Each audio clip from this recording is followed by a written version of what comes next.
تعالي بقى لما اقولك على وصفة خطيرة هتعجبك وهترجعك من سن ال40 ل20 مثلا. يلا بينا نعمل احلى وصفة لينا، هتنضف جسمنا من السموم، هتدينا طاقة، هترجع طاقتنا كده وحماسنا. يلا بينا نبدأ. بصوا يا جماعة، قطعت التفاحية. هو انا كنت بفتكر فتحت من دقيقتين كده عشان خاطر نصور، بس هو ما تصورش، فانا هعيد تاني اهو. بصوا انا هشيل الجزء اللي في النص. المشروب ده مشروب رهيب، بينقي الجسم من السموم، بيعمل نضاره للبشره، بيقوي بصيلة الشعر. بصوا يعني مفيد جدا جدا لينا بعد السن ال40 كمان، لازم عشان الطاقه عندنا خلصانه، فده مهم قوي لينا. اهوت انا بقطع مكعبات وهرجع له. انا بكده قطعت الجزر معانا والتفاح، وبحاول اشيل اي ابيض كده عشان ما يخليش البرتقانه تمرر. الابيض ده هو اللي بيخليها تمرر، ولو في بذر برضو هنشيله. تمام اهو. بس انا مش عايزاها يعني تتفعص معايا، انا بس هحاول اهو اشيل البذر عشان هي بتبقى كلها ميه. برتقان الصيف ده بيبقى كله ميه، فمش عايزين نهدر الحاجه. وهنجيب الشفشق بتاعنا بتاع الخلاط، وجبنا الشفشق. هننزل بقى بحاجتنا اهي، البرتقانايه وادي التفاح والجزر اهوت، وهنحط بقى عليهم كوبايتين ميه. اللي عايز يحط سكر يحط، اللي عايز يحط سكر دايت براحته، اللي عايز يحط عسل نحل براحته. بس انا مش بحط حاجه، انا مش بحب احط حاجه، بحب اشربه بيور كده. ونضرب كده. خلصنا اهو. هشيله بقى من هنا. لازم مش مشكله. شيل الفيشه. بصوا يا جماعه، ما تحاولوش تسيبوا الفيشه في الكوبس، لاني انا في مره كان الخلاط هيولع عندي.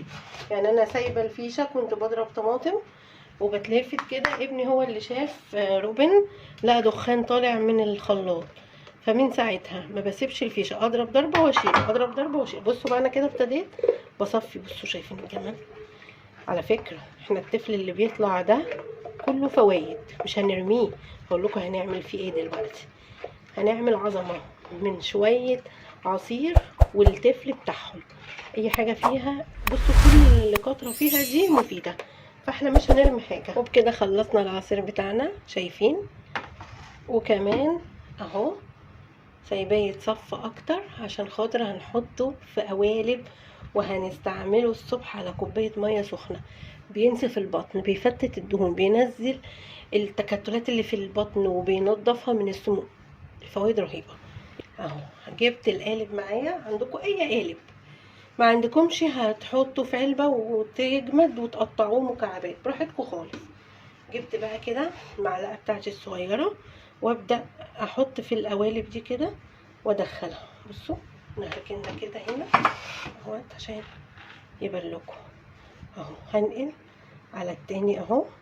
بصوا شايفين الجمال والحلاوه يا جماعه. احنا يعني سن ال40 بيجي علينا الجسم بيبدأ يتعب، فلازم ان احنا نحافظ على جسمنا، لان انتي لما تحافظي على نفسك بتحافظي على البيت كله.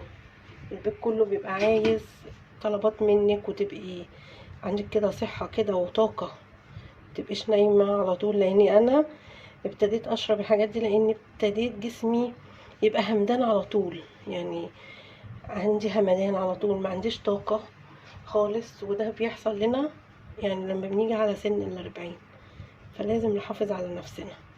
بصوا شايفين بقى، هو ده القالب بتاعنا. شيل بس الطبق ده.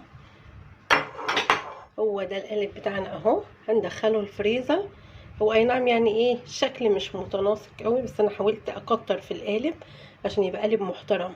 هدخله الفريزر، وكل يوم الصبح لما نخلص العصير بتاعنا ناخد لنا قالب كده على الريق ونصب معاكم العصير الفظيع ده. بصوا شايفين الجمال؟ يا ريت تجربوه وتقولوا لي في التعليقات ايه رايكم فيه. وما تنسوش سبسكرايب للقناه ولايك للفيديو وشير لاصحابكم. يلا باي باي.